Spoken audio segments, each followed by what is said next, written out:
उतरा तो देखा एक जगह काफ़ी भीड़ थी।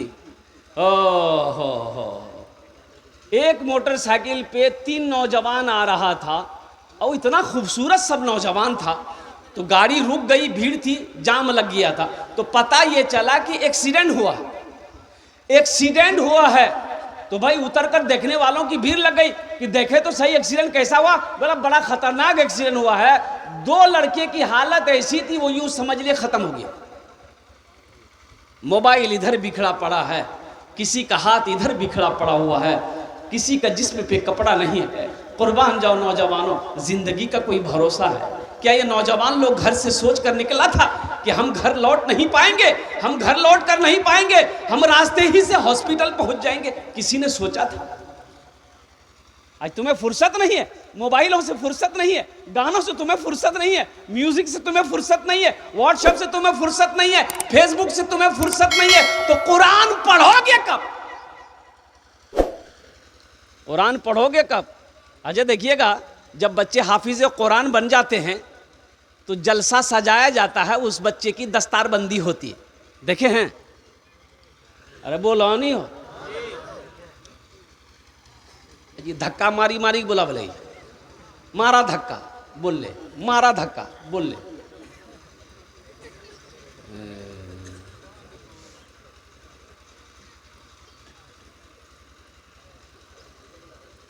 लड़का गया ससुराल, सास पूछल कि मैं अच्छा हूँ, ठीक, कुछ नहीं बोला। मेरी बेटी है, ठीक, कुछ नहीं बोला। खाना खा लिया, कुछ नहीं बोला। तो उसकी सास समझी कि शायद दामाद बौकाजी, ये लड़का बौकाजी को समधीन फोन करके कि समधीन इकर बेटा बौकाजी की। बोले नहीं, हमारे बेटा तो फरवर छी। बोले कहाँ कुछ बोली? पूछ ले, कुछ नहीं बोली। लड़का मेहमानी खा के घर आ गया, उसकी माँ बोली तुमने मेरी नाक कटवा दी। सास पूछल को करे नहीं बोला, बोली हमरा लाई लगी। तो माँ बोली कुछ बोलता, हाँ बोलता या ना बोलता, कुछ तो बोलता। बोले ठीक है, जब की बार जे वो नहीं बोलबो। दोबारा जब ससुराल गया तो इसकी सास पूछी मैं अच्छा ठीक? बोली हाँ। बोला हमार बेटी छे ठीक ना? घबरा गेली कि हमार बेटी की बोली डॉक्टर को देखेलक? हाँ। दवाई दिलेलक? ना। हाथ धैला? हाँ। खाना खेला? ना।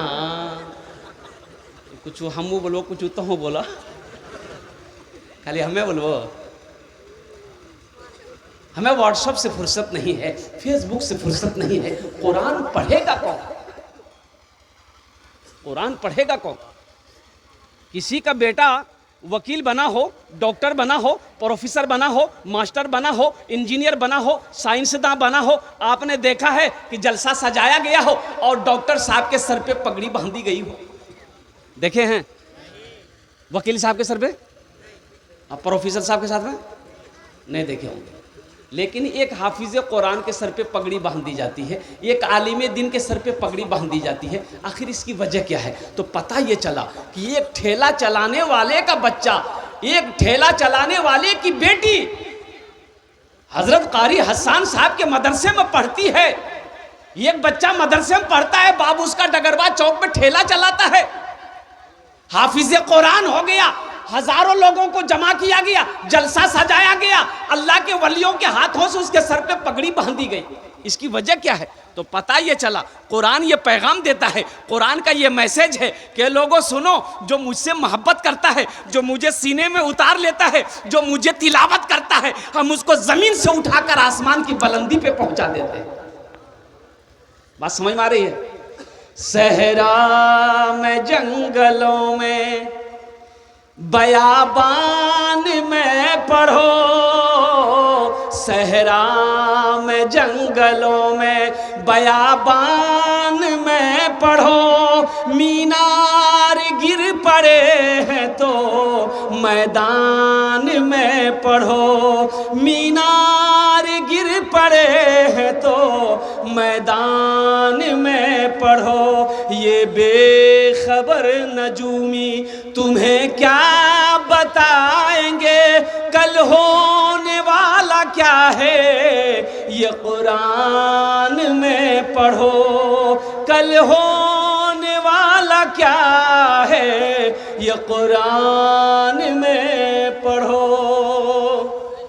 कुरान की एक हर्फ की तिलावत करेंगे अल्लाह 10 नेकी अता फरमाएगा, 2 हर्फ की तिलावत करेंगे 20 नेकी, 3 हर्फ की तिलावत करेंगे 30 नेकी। अलिफ लाम मीम ये 3 हर्फ हुए, आपके नामा अमाल में मेरा अल्लाह मेरा रब 30 नेकी अता फरमाए।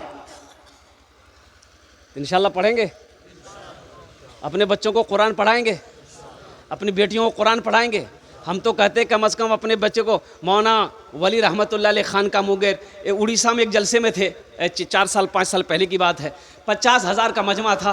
आपने तमाम लोगों से खिताब किया था कि उड़ीसा के गैर मुसलमानों, हर घर में कम से कम एक हाफिज़ कुरान होना चाहिए, हर घर में कम से कम एक हाफिज़ कुरान होना चाहिए। अरे जन्नत में ले जाने वाला कोई ना कोई तो होना चाहिए, जन्नत में ले जाने वाला कोई ना कोई तो होना चाहिए ना। कम से कम अपने बच्चे को कुरान पढ़ाओ, अल्लाह अकबर कबीरा, ताकि जब आप इंतकाल कर जाओ तो यही बच्चा कुरान पढ़कर दुआ तो कर दे कम से कम। तो दुआ कौन करेगा? फकीर, फकीर कहाँ जी अगनी फुर्सते नहीं है। अब साइल है कहाँ? तो पहले मर जाता था लोग तो चारम करते थे, हे कौन दिन जियो, बोले 10वां जी रो, 20वां 40वां। लाया फकीर सबको पढ़ने के लिए कुरान। अब वो कुरान सही पढ़ रहा कि गलत पढ़ रहा तोरा की मालूम, ते तो पढ़ लो चिके नहीं जा, बात सही गलत है।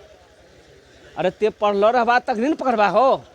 एक आदमी का 4 बेटा, चारों जाहिल, सारी दौलत जमा किया, किसी बेटे को पढ़ाया नहीं।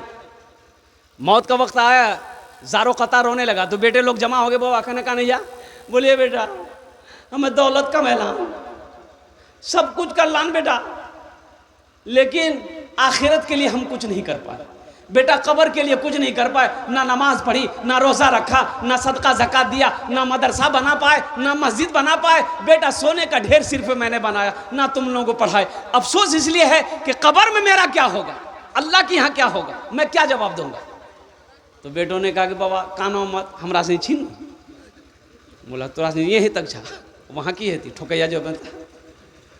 बोले बेटा बस एक वसीयत है, मेरी वसीयत को पूरी करोगे? बोले अब्बा बोलिए वसीयत क्या है? बोले बेटा हम जब मर जाए ना तो किसी कुरान पढ़ने वाले को लाकर, हाफिज़ कुरान को लाकर कुरान पढ़ाकर दुआ कर देना बेटा, शायद अल्लाह कुरान के सदक़े में, तिलावत के सदक़े में मेरे गुनाह को माफ़ कर दे। तो बेटों ने इकरार किया, अब्बा इंशाअल्लाह हम लोग आपकी वसीयत पूरी करेंगे। मरने वाला मर गया। अब वो सारे रिश्तेदार लोग आए, जमा हुए, दफन कफन करके बेटे लोग घर आए। रात में चारों बेटा बैठा, चारों बेटा हाँ। अच्छा उस ज़माने की बात है जब कुरान पढ़ने वाले बहुत कम लोग थे, बहुत कम लोग थे। शुरू इस्लाम का ज़माना था, बहुत कम लोग पढ़ने कुरान जानते थे। तो छोटका बेटा बोली कि आओ भैया की कर लो हो, कहाँ से लो हाफिज साहब होगा? तो बड़का बेटा बोली कि सुने बाबा मर ले गेले, टेंशन मत ले, वो समझते रहती है।